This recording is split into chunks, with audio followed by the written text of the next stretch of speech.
ছেচল্লিশতম ককবরক দিবস উপলক্ষে জেলা ভিত্তিক ট্রাইবেল ডান্স কম্পিটিশন 2024 অনুষ্ঠানের আয়োজন করা হয় শুক্রবার ধর্মনগর বিবেকানন্দ সার্ধ শতবার্ষিকী ভবনের প্রেক্ষাগৃহে। এদিন এই অনুষ্ঠানের আয়োজন করা হয় ডিভিশনাল অ্যাডমিনিস্ট্রেশন উত্তর ত্রিপুরা জেলার উদ্যোগে। অনুষ্ঠানের উদ্বোধন করেন রাজ্য বিধানসভার অধ্যক্ষ তথা ধর্মনগরের বিধায়ক বিশ্ববন্ধু সেন। এছাড়া এই সময় উপস্থিত ছিলেন উত্তর ত্রিপুরা জেলা পরিষদের সভাধিপতি ভবতোষ দাস, ভারপ্রাপ্ত মহকুমা শাসক সঞ্জীব দাস, ধর্মনগর পৌর পরিষদের চেয়ারপারসন প্রদ্যুৎ দে সরকার, ভাইস চেয়ারপারসন মঞ্জু নাথ সহ আরও অন্যান্যরা।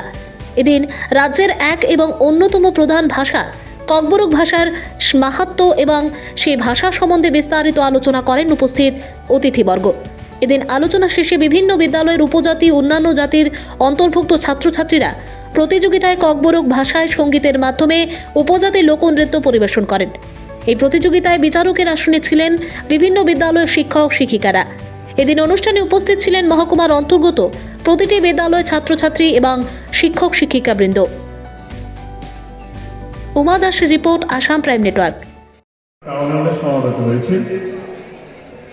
এখানে প্রিসাইড করছেন আমাদের জার্নালের চেয়ারপারসন ধর্মনগর পৌরসভার শ্রী প্রদ্যুৎ দে সরকার।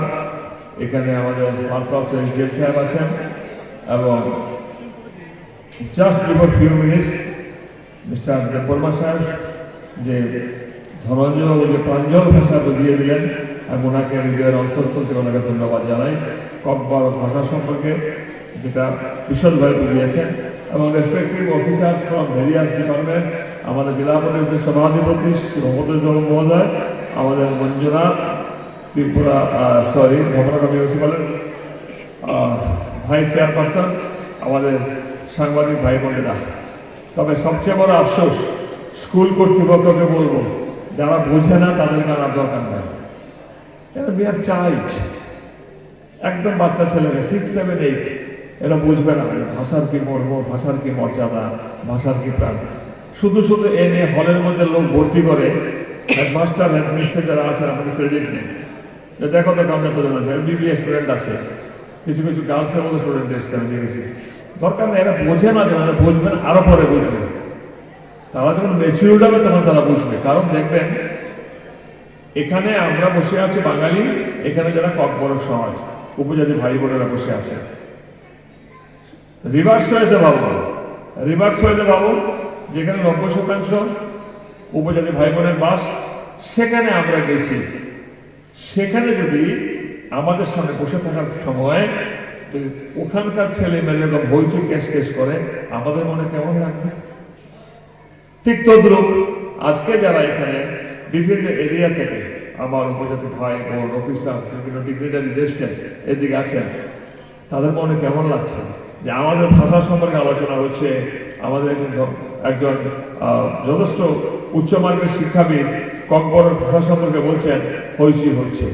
যারা হইচই করছে তাদের বোঝে না, একদম চাইল্ড, শিশু। আমার মনে হয় 11-12 স্টুডেন্ট এখানে নেই। এটাকে বুঝতে হবে, জানতে হবে। পাশাপাশি আমি তথ্য সংস্কৃতি দপ্তরের সঞ্জীব বাবু আছেন এখানে? ঠিক আছে, বলবেন দায়সারাভাবে গান। একটা অনুষ্ঠান শুরু হলে একটা আনুষ্ঠানিক গান লাগবে, গেয়ে গেলাম। ককবরক ভাষা গিয়েছে, ঠিক আছে। ককবরক ভাষার রবীন্দ্রসঙ্গীত আছে তো, ককবরক ভাষার নজরুল গীতি আছে তো। প্রথমে এটা গাইলো, একটা রবীন্দ্রসঙ্গীত করতো, একটা নজরুল গীতি করতো ককবরক ভাষায়, আমরা সমৃদ্ধ হতাম। রবি ঠাকুরের গান আমরা অনেকে জানি, গুনগুন করে ওরা শেখাইতে পারতাম, ভাষাটা হয়তো মিলাতে পারতাম না। এতে এখানে যারা ককবরক ভাষাভাষী মা বোনেরা এসছে, ওনারা আনন্দ পেত। বুঝে না, দিয়ে দিল, তোমরা গাইলা দলবাজ্যা আয়া বললো, কত একটা গান গেয়ে দিল। গানটা দারুণ গান, সুরেলা গান, সুরটাই তো আসল। তামিল ভাষাকে আমরা বুঝি, কন্নাড়ি ভাষাকে আমরা বুঝি, তারা যখন গান করে তাদের সুরটাই তো আমাদেরকে অ্যাট্রাক্ট করে। কিংবা একটা হিন্দি গান, সবাই কিন্তু সেটাকে আমার ভাষাটা পুরো লিরিক্স আমরা বুঝতে পারি না, কিন্তু সুরটা আমাদেরকে আকৃষ্ট করে। এটা তথ্য সংস্কৃতি দপ্তরের ভদ্রলোক নিয়ে থাকতে সময় একটু বুঝিয়ে দেবে, বুঝিয়ে দেয়। এটা হয় না, আসলাম গান গাইলাম, আগে বলতাম, এখন আর বলি না। আমি আগরতলাতে বেশ কিছু শিল্পীর কণ্ঠে ককবরক ভাষায় রবীন্দ্রসঙ্গীত শুনেছি বলে এটাই বলছি। ভাষা একটা প্রাণ, ভাষা একটা মান, ভাষা একটা অভিমান, ভাষা একটা ভালোবাসা, ভাষা একটা অন্তরের ডাক।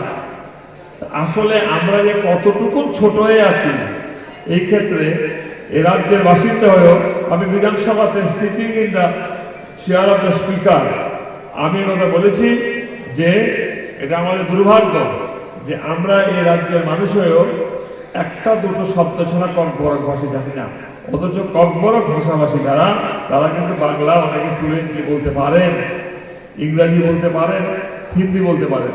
আমরা কাজ চালানোর মতন হিন্দি, কাজ চালানোর মতন ইংরেজি বলতে পারি, কিন্তু কাজ চালানোর মতো এখন মিনিমাম পার্সেন্টেজ আমরা ককবরক বলতে পারি না। অথচ এ রাজ্যে একটা বিশাল সংখ্যক মানুষ ককবরক ভাষাভাষী মানুষ আছেন, তাদেরকে সম্মান জানিয়ে বলছি। তাই বিধানসভায় আমাদের বিরোধী দলের নেতা মাননীয় অনিমেষ বড় মহোদয় বিধানসভার ভেতরে ইন্টারপ্রেটারের ডিমান্ড করেছেন, মানে যিনি ককবরক ভাষায় বলবেন আমরা কানে লাগালে এটা বাংলা ভাষায় আসবে, সিস্টেম থাকবে, হিন্দি ভাষায় আসবে, সিস্টেম থাকবে। বাংলা ভাষায় কেউ বললে যিনি ককবরকটা ভালো বোঝেন সিস্টেমের মধ্যে উনি বাংলা ভাষাটাকে অটোমেটিক ট্রান্সলেট হয়ে উনি শুনবেন ককবরক ভাষায়, সেটা দুদিনের মধ্যে এসে যাবে আমাদের বিধানসভায়।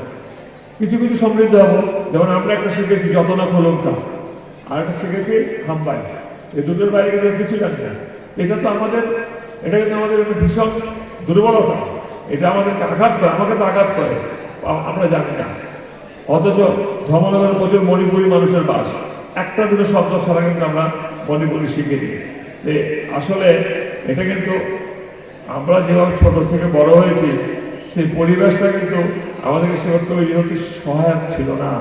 সহায়ক থাকলে আমরা যেমন মণিপুরে থাকলে আমরা কি শিখেছি, চারে বা চারে মানে ভাত খাইছি, চারে মানে খাইছি। সুতরাং এর বাইরে বলে কিছু জানি না।